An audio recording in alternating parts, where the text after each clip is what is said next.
ZEE5 app download करें और देखें पूरे एपिसोड बिल्कुल फ्री।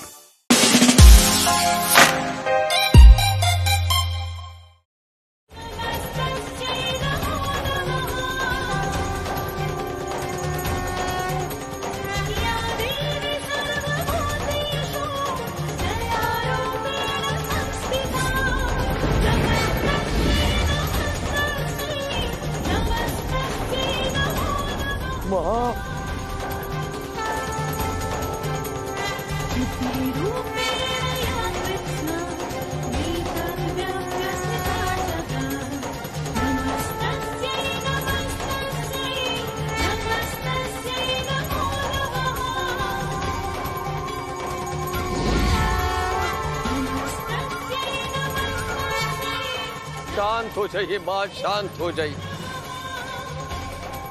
यदि हमसे कोई भूल हो गई हो तो मैं क्षमा मांग रहा हूँ माँ, शांत हो जाइए। आपका पिता आपसे क्षमा मांग रहा है माँ, कृपा करके शांत हो जाइए। आदिशक्ति का ये रौद्र रूप विनाश का द्योतक है। कहीं ऐसा ना हो कि कहीं ऐसा तो नहीं कि कात्यायनी की स्मृति वापस लौट आई है। इस समय किसी भी प्रकार इनका शांत हो जाना बहुत आवश्यक है देवी। कौन करेगा इन्हें शांत ऋषिवर? कौन कर सकता है?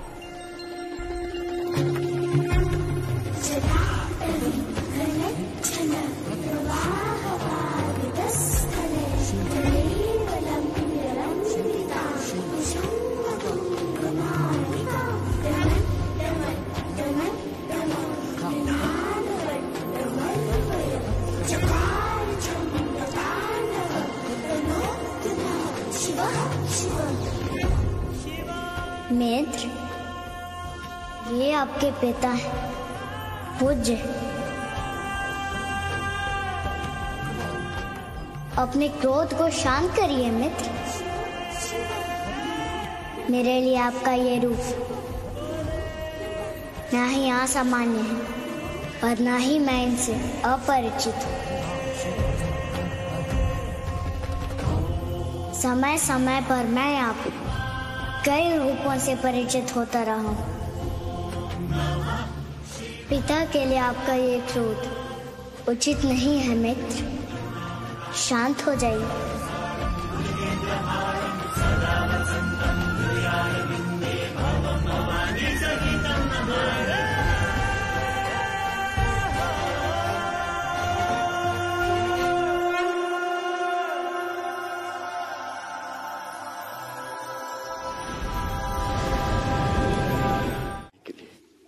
माता पार्वती कठोर तपस्या कर रहे थे।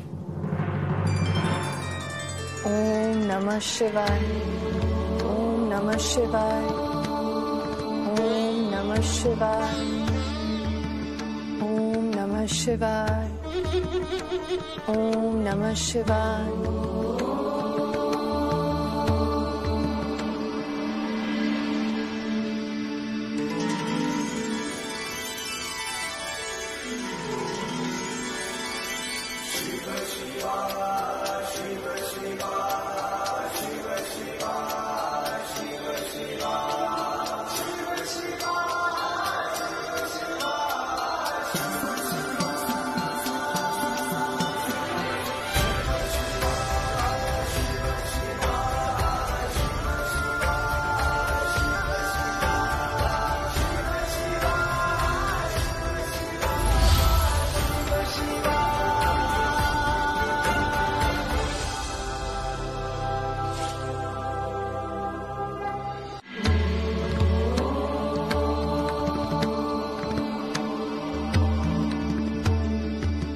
प्रभु, आपके और माता के मिलन की सुखद बेला आ गई है प्रभु। माता की तपस्या पूर्ण होने वाली है। यदि आपकी आज्ञा हो तो आपसे एक बात कहूं प्रभु। कहो नंदी। अब माता को कष्ट मत दीजिएगा प्रभु। अब माता की परीक्षा मत लीजिए। माता को वरदान देकर जगत की प्रतीक्षा का अंत कर दीजिए प्रभु। नहीं नंदी, अभी अंतिम परीक्षा शेष है। 1000 वर्षों के तप के उपरांत अभी भी एक अंतिम परीक्षा। परंतु अब परीक्षा की क्या आवश्यकता है प्रभु? नंदी, पार्वती को विवाह के पश्चात आदिशक्ति का दायित्व निभाना है, इसलिए यह सुनिश्चित कर लेना आवश्यक है कि आदिशक्ति के लिए उनमें पूर्ण योग्यता आ गई है अथवा नहीं। इसका अर्थ माता के मिलन के मार्ग की कठिनाई अभी समाप्त नहीं हुई। इसके बाद समाप्त हो जाएगी। ओम नमः शिवाय। मेरी कोई रक्षा करो, रक्षा करो, कोई मेरी मदद करो, रक्षा करो कोई मेरी।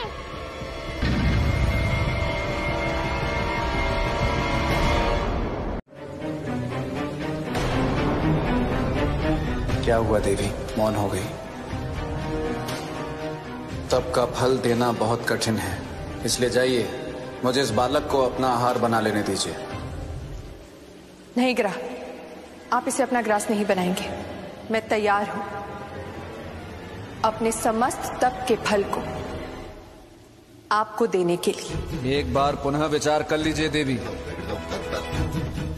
खो देंगी उनको जिनके लिए आप तप कर रही हैं। नहीं मिलेंगे आपको आपके महादेव। तप फल देने के पश्चात महादेव को पाने की संभावना बनी रहेगी। मैं अपनी तपस्या से महादेव को प्राप्त कर लूंगी, परंतु यदि इस बालक के प्राण चले गए तो उसे पुनः वापस लाने की कोई संभावना नहीं रहेगी। मेरे मन में कोई दुविधा नहीं है, आप इस बालक को छोड़ दीजिए। मैं आपको अपना तप फल दे रही हूं। ठीक है, मैं मुक्त करता हूं बालक को।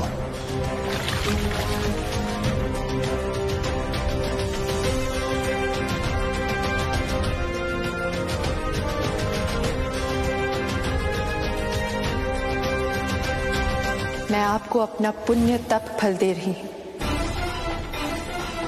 स्वीकार कीजिए ग्रह।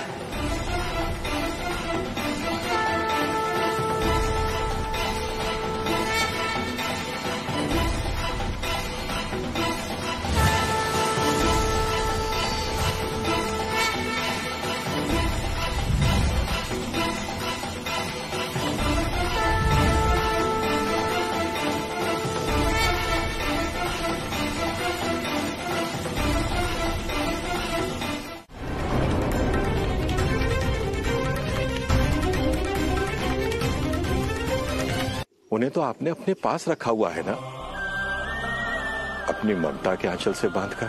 तो क्या महादेव के विषय में इतना तो सत्य है देवी कि वो कब कैसे किसको किस रूप में मिल जाए ये कोई नहीं बता सकता।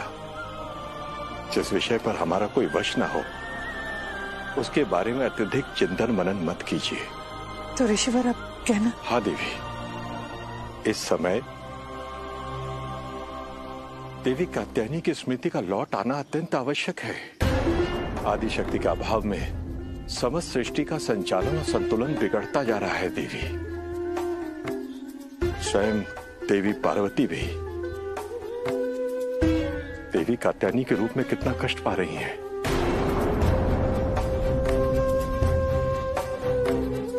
और उनको इस कष्ट से उबारने के लिए कहीं स्वयं महादेव को ही ना आना पड़ जाए।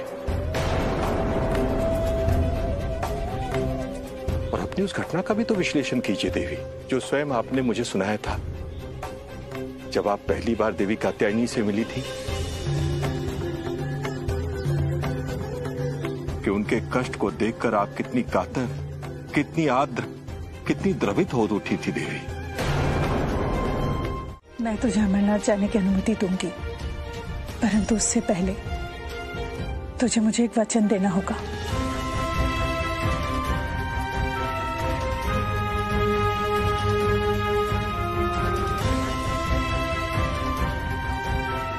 मातृधर्म के पालन से श्रेष्ठ कुछ नहीं होता माँ। मांगिए वचन। तुमका। तू मुझे वचन दे शिव, तू इसी रूप में वापस आएगा।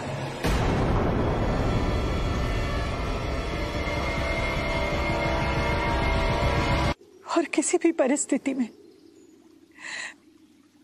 मुझसे दूर जाने का निर्णय नहीं लेगा।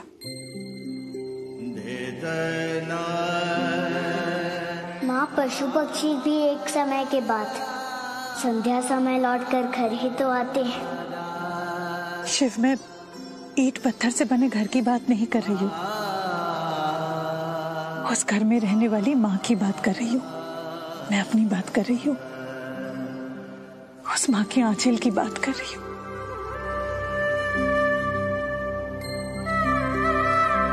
चार दीवारी से बने उस घर में रहने वाली उस माँ के अंग की बात कर रही हूँ, जिसमें तू पल रहा है।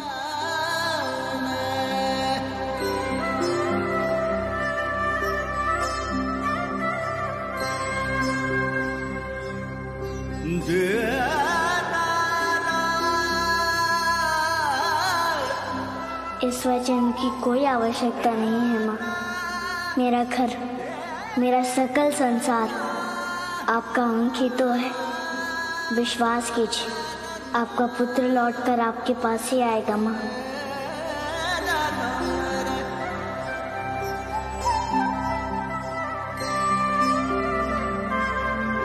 फिर भी तू मुझे वचन दे शिव। ठीक है माँ, मैं वचन देता हूँ, मित्र की स्मृति वापस लौटते तक मैं अमरनाथ में निवास करूंगा।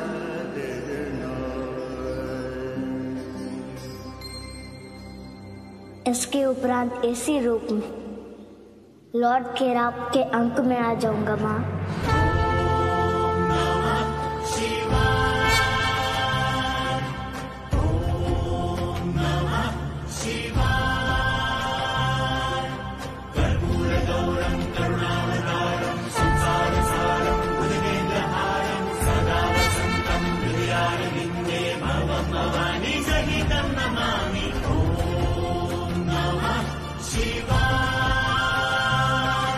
तीनों नहीं माता, कहिए चारों। चारों समय पर भोजन कर लेना। मैं भी अमरनाथ जा रहा हूँ। क्या तू भी अमरनाथ जा रहा है? हाँ माता, मित्रश्री नहीं रहता तो उसकी बहुत याद आती है, इसलिए सोचा कि... पर मूड, तुमने तो जाने की कोई अनुमति नहीं ली है पुत्र। मित्रश्री अनुमति ले चुके हैं, तो मुझे अनुमति लेने की क्या आवश्यकता है पिताश्री? उनका अनुमति मिली अर्थात मुझे अनुमति मिली। यही तो है मित्र धर्म। सही कहा ना मित्र? परंतु मोर, तुम मेरे साथ कैसे चल सकोगे? पैदल। मेरे कहने का वो अर्थ नहीं था। तब क्या था, समझाओ। मैं सुमति दीदी के विवाह की तैयारियां चल रही हैं, उसमें तुम्हें भी हाथ बटाना चाहिए मोर। ठीक है, कहते हो तो रुक जाता हूँ, पर अगली बार से मैं भी चलूंगा अमरनाथ। अवश्य मोर। भ्राता, मेरे विवाह के पूर्व आ जाइएगा। बहन के विवाह में भ्राता कैसे न सम्मिलित होगा? आ जाऊंगा। आज्ञा दीजिए माँ।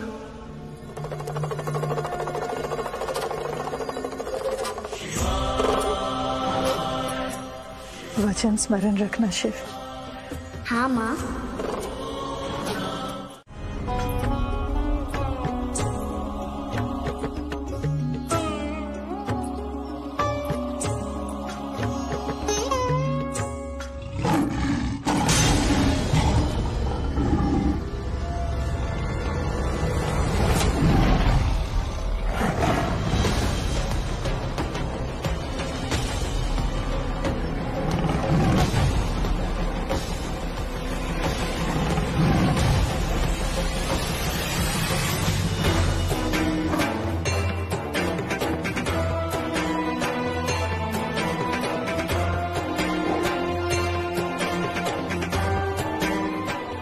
माता, इस सेवक को भी अपने साथ अमरनाथ चलने की आज्ञा दे दीजिए।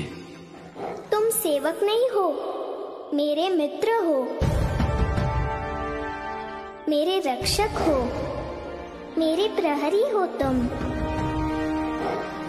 तुम्हें हमारे साथ चलने की आज्ञा है। हमारी टोली में आपका स्वागत है मित्र। अब हम सब चले अमरनाथ। चलिए।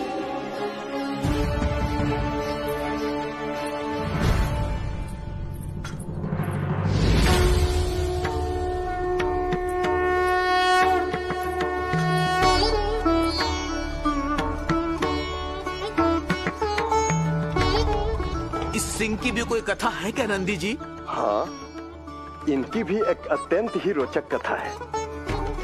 महादेव और माता पार्वती के एक प्रसंग के साथ इनकी भी कथा जुड़ी हुई है। तो सुनाइए ना नंदी जी, हमारी सुनने की इच्छा है।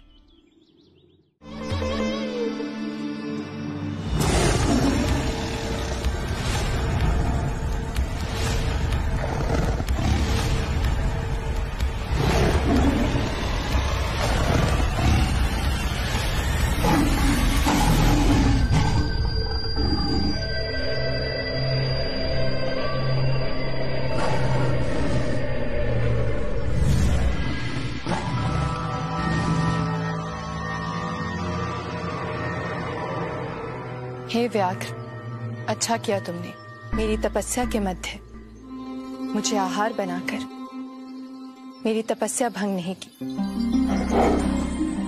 मेरा संकल्प पूर्ण होने दिया। अब तुम मुझे अपना आहार बना सकते हो। नहीं माता, मैं नरभक्षी अवश्य हूँ। आया भी था आपको अपना आहार बनाने, परंतु आपकी दिव्य शक्ति ने मुझे इस पाप को करने से बचा लिया। अब तो मैं आपकी कृपा चाहता हूँ माता, आपकी दया चाहता हूँ। तो अब क्या चाहते हो तुम मुझसे? जिस माता के निकट आकर मेरी प्रवृत्ति बदल गई, जिस माता के दर्शन मात्र से मेरी भूख प्यास की इच्छा समाप्त हो गई, हृदय में भक्ति का भाव जागृत हो गया, मैं उस माता का सेवक बनना चाहता हूँ। उनकी भक्ति में लीन रहकर संसार की अधर्मियों से रक्षा करना चाहता हूँ। तुम्हारी भक्ति और कल्याणकारी भाव से मैं प्रसन्न हूँ। आज से तुम मेरे वाहन बनोगे और संसार तुम्हें सोम नंदी के नाम से जानेगा।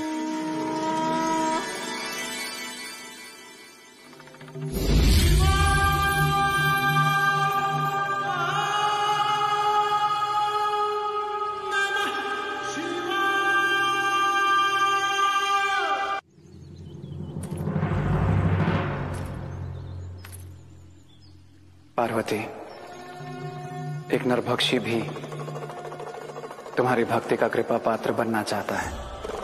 इसका अर्थ है भक्तों पर दया और करुणा ही आदि शक्ति का दायित्व है। यदि तुम अपने दायित्व से विमुख हो जाओगी, यदि तुम गृहस्थी को ही प्राथमिकता दोगी, तो यह संपूर्ण संसार माता के बिना अनाथ हो जाएगा। तो उनके दुखों और कष्टों को कौन उबारेगा पार्वती? आदि शक्ति ही इस संपूर्ण संसार की माता है। गृहस्थी को ही सब कुछ मानोगी और अपने स्वजनों के लिए ही सब कुछ करोगी, तो इस संसार का क्या होगा? गिरिजा, मैंने तुम्हारे रंग पर जो टिप्पणी की थी,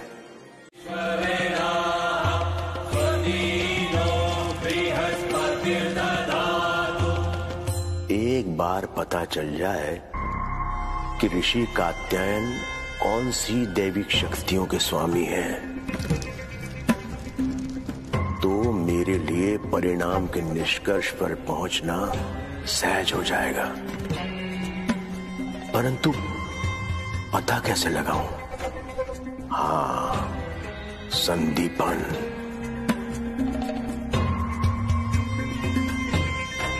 संदीपन जी आचार्य दहीपानी। एक जिज्ञासा है मन में। तुम ऋषि कात्यायन के सबसे प्रिय और निकटस्थ शिष्यों में से एक हो, इसीलिए सोचा तुमसे ही पूछ लूं। क्या पूछना चाहते हैं आप? ये ऋषि कात्यायन के पास किन शक्तियों की सिद्धि है? योगिनियों की शक्ति प्राप्त है गुरुदेव को। देवी ने उनकी भक्ति से प्रसन्न होकर 64 योगिनियां प्रदान की है उन्हें। विशेष परिस्थिति में वो एक बार में इन समस्त 64 योगिनियों की शक्ति का एक साथ प्रयोग कर सकते हैं।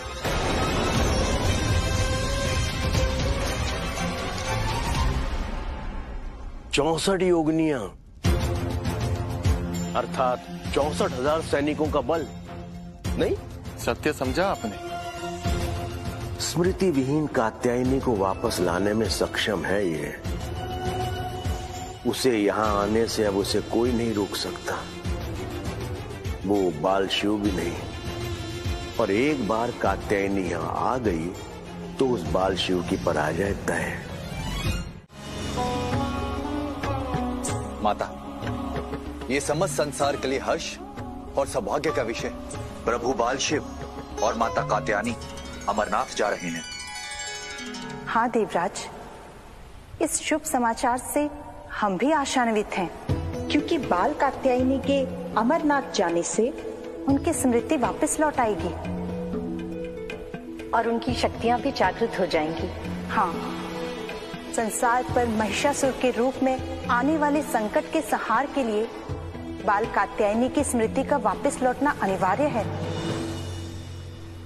अन्यथा बाल कात्यायनी के जन्म का ना तो उद्देश्यपूर्ण होगा और ना ही महिषासुर के आतंक और प्रतिशोध से संसार बच पाएगा।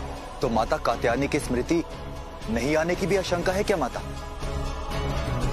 नहीं देवराज, उनके साथ स्वयं शिव है, तो मन में संदेह मत रखिएगा। शिव बालक है, बाल शिव की स्मृति सुप्त हुई है, उनकी शक्तियां नहीं। अमरनाथ में उनकी शक्तियां देवी कात्यायनी के उनके जन्म के उद्देश्य के अनुरूप को अवश्य योग्य बना देंगी। माता, फिर तो महिषासुर का अंत अवश्य होगा।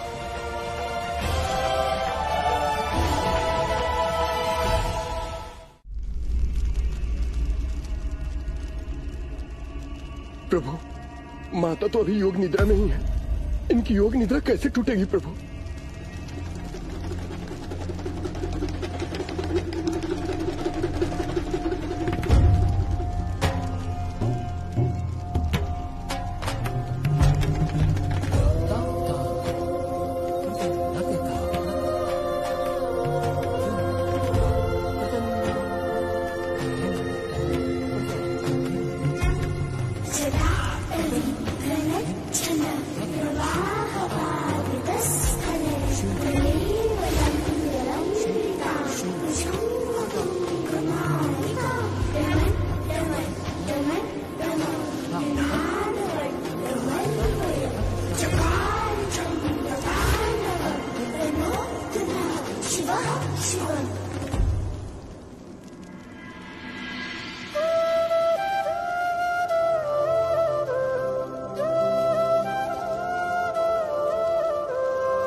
की इच्छा प्रकट की थी माता। महादेव, एक जिज्ञासा है मन में।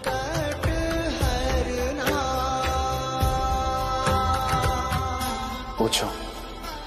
महादेव, मेरे मायके से आए उपहार आपने दान कर दिए, बारातियों को भी साथ लेकर नहीं आए, उन्हें भी दूसरी दिशा से कैलाश पर आने को कह दिया और स्वयं यहाँ आ गए, इस निर्जन वन में जहाँ केवल हम दोनों हैं, नितांत अकेले। भय लग रहा है तो कोई और समस्या? वस्तुतः मुझे एकांत में रहने की आदत नहीं है महादेव। बचपन से ही मैं सखी सहेलियों, दास दासियों, परिवारजनों के साथ रही हूँ।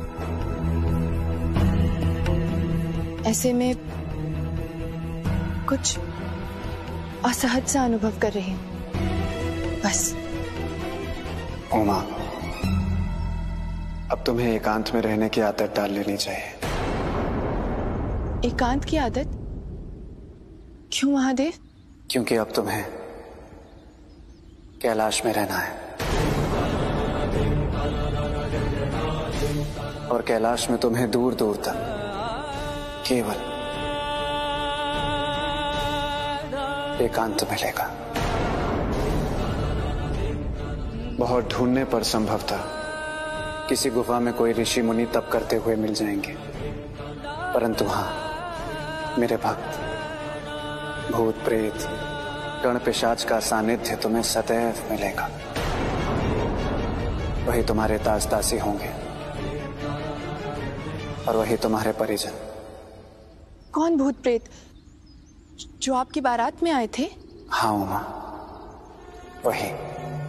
तो क्या वो सब कैलाश पर रहते हैं? हाँ उमा,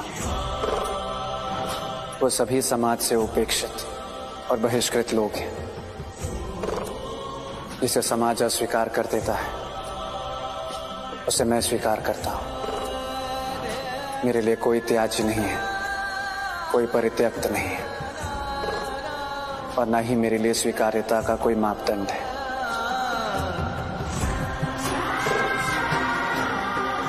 ये समाज,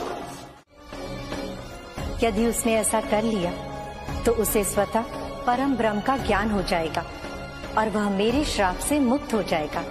देवी सरस्वती, आपके शाप मुक्ति के विचार को मैं स्वागत करती हूँ, परंतु शिव की अनुपस्थिति में मैं मूढ़ को देवऋषि नारद में परिवर्तित होने नहीं दूंगी। शिव जब लौटेगा और अपने मित्र मूढ़ को ढूंढेगा और नहीं पाएगा, तब मैं क्या जवाब दूंगी?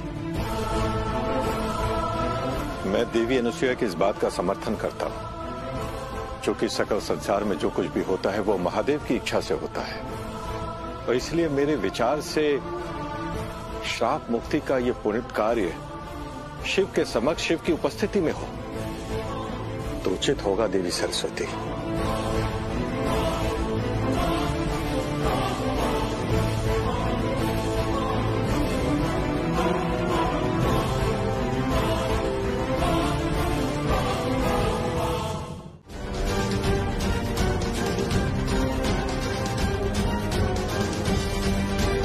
परंतु हम तीनों यहां कैसे?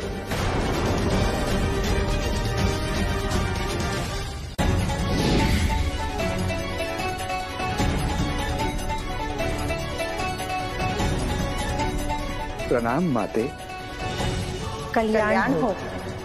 माता, कृपया मेरी दुविधा दूर कीजिए। कैसी दुविधा? यही कि यहाँ कैसे आए? हाँ माते, इसका भेद क्या है? मेरे श्राप के कारण तुम मूढ़ बालक बन गए थे। मैं तुम्हारी माता सरस्वती तुम्हें ये श्राप देती हूँ कि तुम पृथ्वी लोक पर मूढ़ बालक बनकर जन्म लो।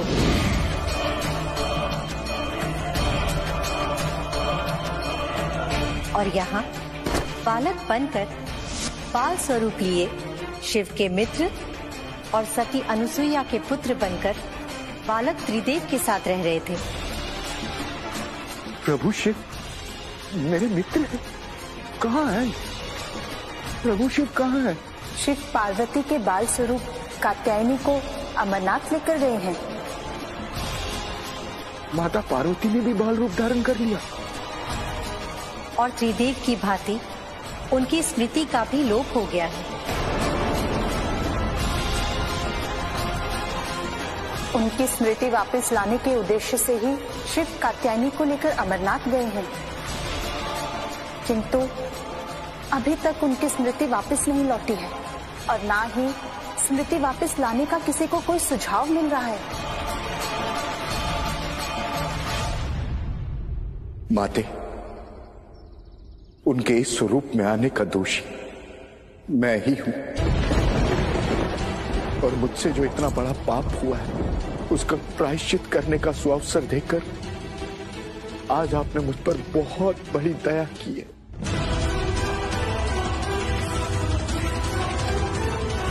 माते, आप चिंता छोड़ दें।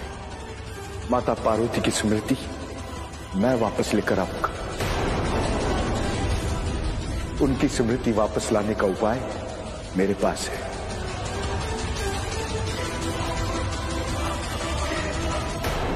ZEE5 ऐप डाउनलोड करें और देखें सारे एपिसोड्स बिल्कुल फ्री।